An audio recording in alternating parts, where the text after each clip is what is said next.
ఆవకాయ మన అందరిది, గోంగూర పచ్చడి మనదేలే. ఆవకాయ మన అందరిది, గోంగూర పచ్చడి మనదేలే. ఎందుకు పిజ్జాలెందుకు బర్గర్లెందుకు పాస్తాలింకెందుకులే. ఎందుకు పిజ్జాలెందుకు బర్గర్లెందుకు పాస్తాలింకెందుకులే. ఆవకాయ మన అందరిది, గోంగూర పచ్చడి మనదేలే.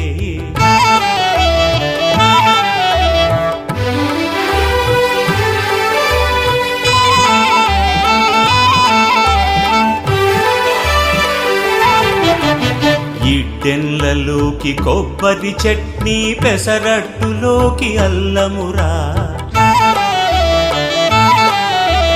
ఇడ్డెన్లలోకి కొబ్బరి చట్నీ, పెసరట్టులో